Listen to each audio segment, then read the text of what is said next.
Buongiorno a tutti amici e amiche del canale, ben ritrovati. Oggi ho preparato una monografia su questo autore italiano contemporaneo molto apprezzato, autore di fumetti e romanzi in genere, crime, e ha collaborato come sceneggiatore e story editor con diverse serie TV. Io purtroppo ho letto solo un romanzo per ora, che è Uccidi il padre, ma mi è piaciuto molto. Vediamo un po' la sua biografia e il suo lavoro. Sandrone è nato a Cremona nel 1964, tuttora scrivente e contemporaneo. Dopo le scuole medie lascia la sua città natale per trasferirsi nel collegio della scuola alberghiera di San Pellegrino Terme, in provincia di Bergamo, dove studia come cuoco, mestiere che comincia a esercitare a partire da quell'estate e che continuerà a praticare per una decina di anni.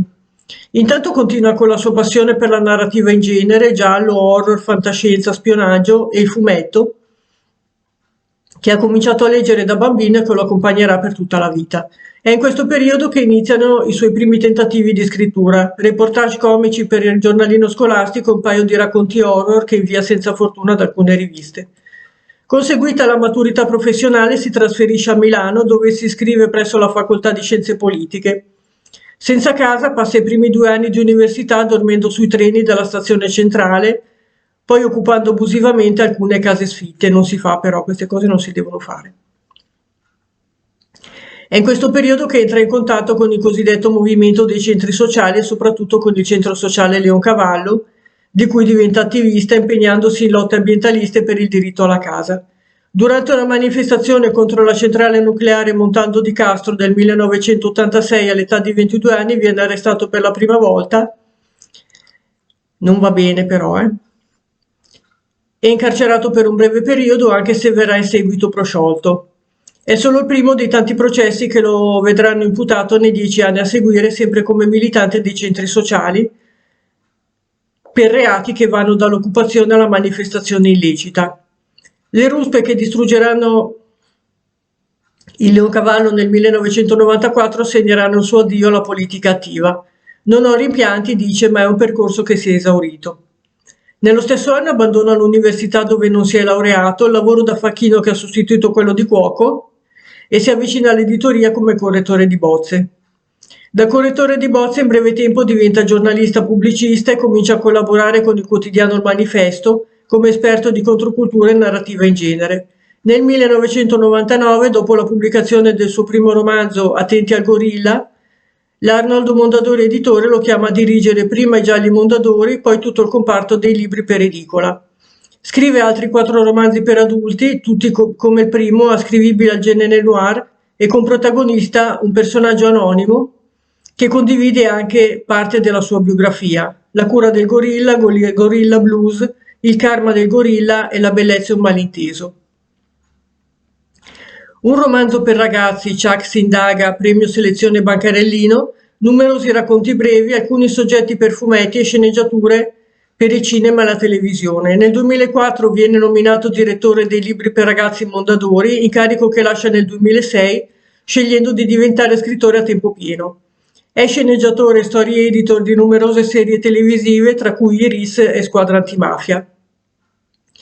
È stato anche conduttore radiofonico della trasmissione Mangiafuoco del 2018 su Rai Radio 1. Sposato, vegetariano e pacifista, i suoi romanzi sono tradotti in 20 paesi. Oltre alla saga Dal gorilla, di cui fanno parte i libri citati prima, vi segnalo la saga di Dante Torre e Colomba Caselli, di cui fa parte Uccidi il padre, che è il libro che ho letto, che vi dicevo prima. Diamo una scorsa alla trama del libro. Un bambino è scomparso in un parco alla periferia di Roma. Poco lontano dal luogo del suo ultimo avvistamento, la madre è stata trovata morta, decapitata. Gli inquirenti credono che il responsabile sia il marito della donna, che in preda a un raptus avrebbe ucciso anche il figlio nascondendone il corpo. Ma quando Colomba Caselli arriva sul luogo del delitto, capisce che nella ricostruzione c'è qualcosa che non va. Colomba ha 30 anni, è bella, atletica, dura, ma non è più in servizio. Si è presa un congedo dopo un evento tragico cui ha assistito impotente. Eppure non può smettere di essere ciò che è, una poliziotta, e una delle migliori tra l'altro. Il suo vecchio capo lo sa. Le chiede di lavorare senza dare nell'occhio al caso e la mette in contatto con Dante Torre, soprannominato l'uomo del Silos, esperto di persone scomparse e abusi infantili. Di lui si dice che è un genio, ma che le sue capacità deduttive sono uguagliate solo dalle sue fobie e paranoie. Perché da bambino Dante è stato rapito e mentre il mondo lo credeva morto, cresceva chiuso in un silus dove veniva educato dal suo unico contatto col mondo, il misterioso individuo che da Dante si faceva chiamare il padre. Adesso la richiesta di Colomba lo costringerà ad affrontare il suo incubo peggiore, perché dietro la scomparsa del bambino Dante riconosce la mano del padre. Ma se è così, perché il suo carceriere ha deciso di tornare a colpire a tanti anni di distanza? E Colomba può fidarsi davvero dell'intuito del suo alleato? Come vedete è un autore sicuramente unico e originale. Le sue trame sono molto avvincenti, i personaggi ben descritti, i libri sono scritti veramente molto molto bene. È un autore contemporaneo che vi consiglio e che vale la pena di leggere. Se non lo conoscete provatelo perché è davvero molto bravo.